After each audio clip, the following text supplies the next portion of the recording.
Hi, it's Dr. Leon Massage from the Body Metabolism Institute, and today I want to talk to you about diet myths, fantasies and facts, and particularly how they can damage your metabolism and your weight loss. The problem these days is that solutions for instant weight loss are the bread and butter of the media. Every magazine carries advertisements almost every single day about great weight loss solutions. And every year we get dozens and dozens of new fad diets hitting the market. Many of these diets tend to use half-truths and bits of scientific fact to make them look more legitimate. Unfortunately, they only have one thing in common, and that is they just don't work. The bigger problem is that many of these diets are unhealthy, and some of them actually end up damaging your metabolism. Today, what I want to do with you is look at the reasons why some of these popular diets simply don't work. Let's first look at the low-fat diet. Now, what's wrong with the low-fat diet? This is a diet that was particularly popular in the 1990s, but it's lost some of its glamour. It's based on the theory that only fat can make you fat. It allows you to eat large amounts of complex carbohydrates, and it allows you to do that as long as you savagely cut back your fat intake. And it's based on the belief that carbohydrates can't be turned into fat in the body. Unfortunately, this theory has been proven wrong. Why doesn't the low-fat diet work? When there's less fat available in the diet than your body needs, the body tends to go into survival mode. It responds by storing fat more efficiently. This tends to increase the amount of fat that's extracted by the body out of the food that you're eating, and then that particular fat is deposited in fat stores around your body.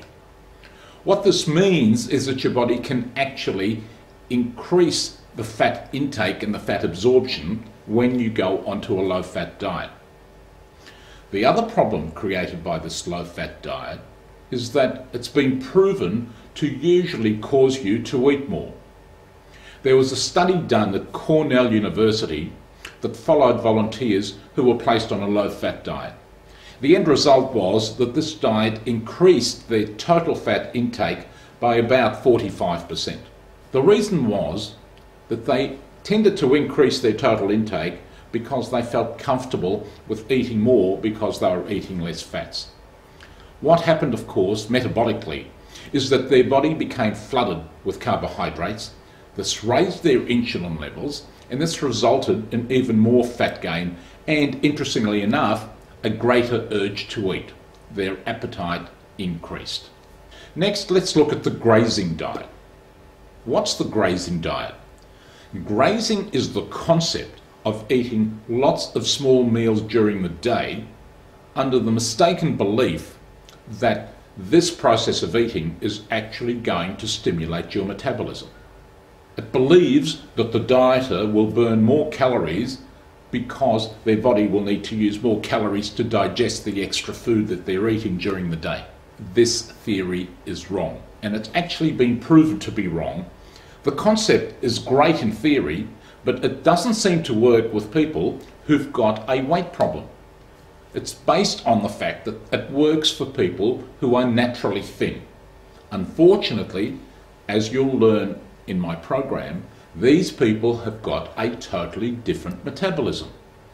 Individuals who are prone to easy weight gain have a totally different metabolic response to frequent meals than their lean counterparts. Their body responds in a different way. Increasing meal frequency in these individuals tends to increase their blood insulin levels. This in turn increases hunger, increases fat deposits, and makes weight gain easier for them. What also happens is that the meal sizes start off small because they're eating many more meals, but they don't stay small for long, in contradistinction to what happens with the naturally lean people. The usual pattern in people who gain weight easily is that the size of their meals becomes larger and larger as the diet progresses. After a while, the eating pattern adjusts to large volumes, more food at each meal, as well as a greater number of meals.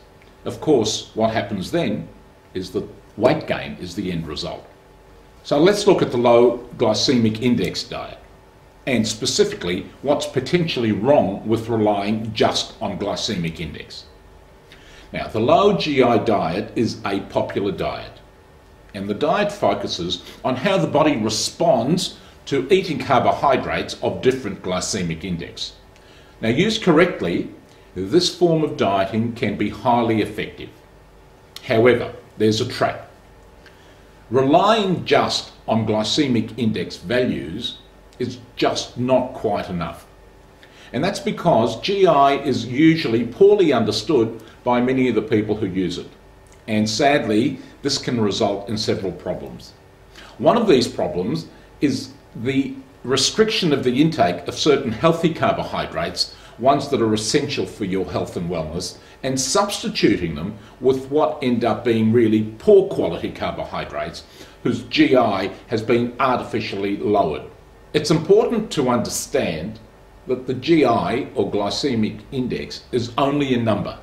The much more important issue is glycemic load, and again, this is a little bit more complex and poorly understood. There are some foods, and beetroot is a classic example, that many people who are on a low GI diet tend to avoid.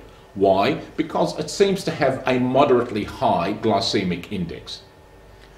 As a matter of fact, this sort of food can be very freely eaten.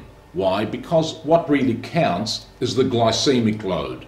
This is something I go into in great detail when I talk in my module about carbohydrates and glycemic index.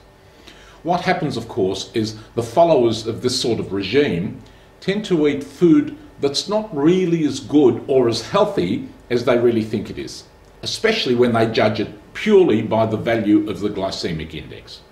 There are several ways that the glycemic index can be manipulated. GI can be modified by mixing carbohydrates with fats. Most people don't realise that when you add fat to a carbohydrate, this paradoxically decreases the glycemic index of that food combination. This then creates the impression that the food that's being eaten is healthy because the GI is lower. In fact, the opposite is the truth. This food, the combination of the fat and the carbohydrate, has become a much less healthy and much more fattening food. But sadly, many manufacturers and advertisers tend to entice people to buy their product by artificially lowering the GI and advertising this by adding fats to it. And this tends to be a common cause of weight gain. Unfortunately, it also has a major negative impact on your metabolism and on your health potentially if you tend to fall into this trap of eating many more fats, believing that this is actually a low GI food that's healthy for you. So I hope this video has been helpful and useful to you.